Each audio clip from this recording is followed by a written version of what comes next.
అంటే ఎలాగ క్యాంపెయినింగ్స్ అన్నిట్లో ఫుల్ బిజీగా ఉండే కదా, ఇప్పుడు రెస్ట్ తీసుకుంటున్నారా? ఏం లేదు, ఇంకా 27కు మాది ఎమ్మెల్సీ ఎలక్షన్ ఒకటి ఉంది కదా, ఇంకా నేను జనగాం కోఆర్డినేటర్. సో ఎల్లుండి 27th అయిపోతే ప్రశాంతంగా ఎలక్షన్ అయిపోతే మళ్ళీ ఒక 15 రోజులు గ్యాప్ ఉంటుంది. తర్వాత మళ్ళీ స్థానిక సంస్థలు ఉంటుంది. ఇంకా పని చేసే వాళ్ళకి మాకు ఎప్పుడు పని ఉండనే ఉంటుంది. రిలాక్స్ అనేది ఏముంటుంది పబ్లిక్ లైఫ్లో, కష్టం. ఇంకా ఏదో ఒక సమస్య మీద ఎప్పుడు స్పందిస్తూనే ఉంటాం.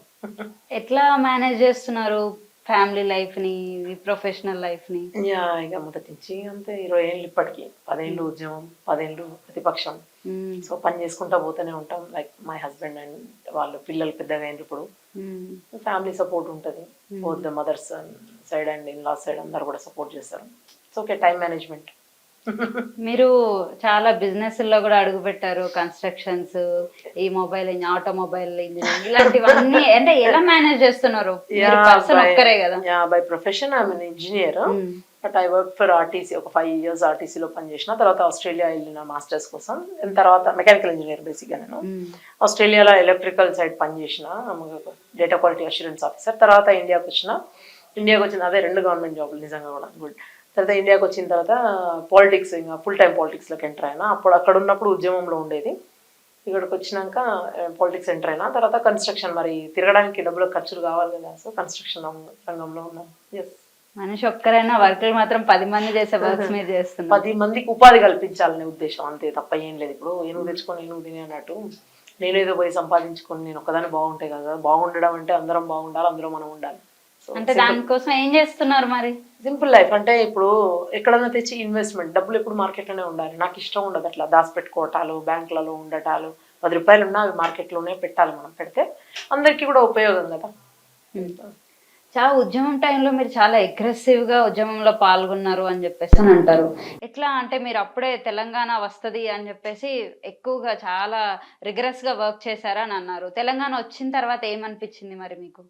అంటే నిజంగా కూడా అంటే 69 ఎడ్యుకేషన్లో మా పేరెంట్స్ ఉన్నారు. అప్పటి నుంచి కూడా నేను పుట్టిన తర్వాత కూడా ఒకటే తెలంగాణ తెలంగాణ అంటా ఉంటే తర్వాత అప్పుడు అంతా కూడా ఒకంత స్తబ్దు. మలిదశ ఉద్యమంలో మళ్ళా తర్వాత మేము ఆయన 2001లో కేసీఆర్ గారు బయటికి వచ్చి విభేదించి ఆయన చేసింది. కానీ మేము 99లోనే తెలంగాణ డెవలప్మెంట్ ఫోరం అని పెట్టడం జరిగింది. ప్రొఫెసర్ జయశంకర్ సార్ చేతుల మీదుగా అది పురుడు పోసుకుంది.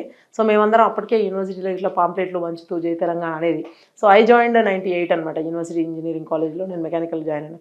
సో అప్పటి నుంచే మేము స్టార్ట్ చేసినాము. బట్ మూమెంట్ మాత్రం ఊపందుకుంది కేసీఆర్ తర్వాత. మళ్ళీ కేసీఆర్ వచ్చిన తర్వాత మళ్ళీ కోదండరామ్ సార్ జాక్ ఏర్పడ్డాక మేమందరం కూడా విదేశీ గడ్డ మీద ఉన్నా కూడా మన ప్రాంతం వాళ్ళు బలంగా కోరుకుంటున్నారు. ఎప్పటికైనా తెలంగాణ అనివార్యం, ఖచ్చితంగా కావాల్సిందే, ఇది రావాల్సిందే. ఒక భాష మీద, అన్నిటి మీద, మన హావభావాల మీద, అన్నింటి మీద వాళ్ళు ఒకలాగా సర్కాస్టిక్గా జోకులు వేసారు. మీరు భాష మార్చుకోండి, ఉద్యోగాలు ఇస్తాం. నా ఇంటి వాళ్ళకే, నా ఫ్రెండ్స్కి, నా కలీగ్స్కి అందరికి అట్లా ఏర్పడ్డాయి. సమస్యలన్నీ ఉండేసరికి అమ్మా ఇట్లా ఇంత హ్యూమిలియేషన్ అన్నట్టుగా లేదు, మనకు కావాలి, మన నిధులు, మన నియామకాలు మనకు కావాలని కొట్లాడడం జరిగింది. సరే, సోనియా గాంధీ గారు 10 అడుగులు ముందుకేసి తెలంగాణ ఇవ్వడం జరిగింది. ఒక రాష్ట్రంలో పోతున్నామని తెలిసి కూడా సరే ఇంకో రాష్ట్రం మనకు సుదీర్ఘ కళ అని చెప్పి ఇవ్వడం జరిగింది.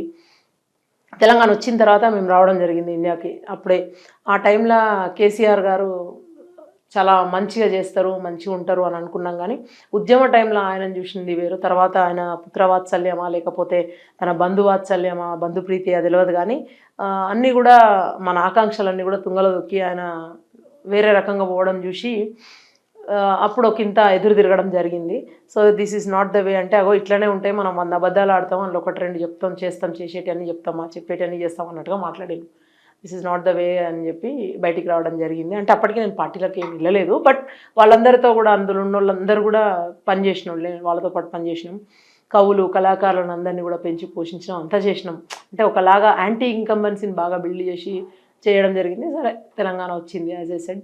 సో విభేదించి బయటికి రావడం జరిగింది. అప్పుడు తర్వాత కొత్తగా తెలంగాణ జనసమితి పార్టీలో కోదండరామ్ సార్ అధ్యక్షతన పనిచేసిన. అప్పుడు 2018లో సిద్దిపేటలో కంటెస్ట్ చేసిన. సరే, రాజ్యం కోసం కొట్లాడడం వేరు, రాజ్యం వచ్చిన తర్వాత రాజ్యంని ధిక్కరించి రాజ్యం మీదకే దండెత్తడం వేరు. సో కింద నేను చెప్తా రాజ్యం మీదనే దండెత్తినట్టు. ఎందుకంటే కేసీఆర్, హరీష్ రావు వాళ్ళంతా ఒకటే కదా. సో ఆ జిల్లా బలమైన జిల్లా అది. అక్కడ పోవడం జరిగింది ఎలక్షన్కు. తర్వాత వచ్చి ఇక కాంగ్రెస్ పార్టీలో జాయిన్ అయినా. 2019 నుంచి కాంగ్రెస్ పార్టీలో పనిచేస్తున్నా. ఇప్పుడు రాష్ట్ర అధికార ప్రతినిధిని. అసలైన తొలి వెలుగు. ఫాలో వాట్సాప్ @తొలి వెలుగు official.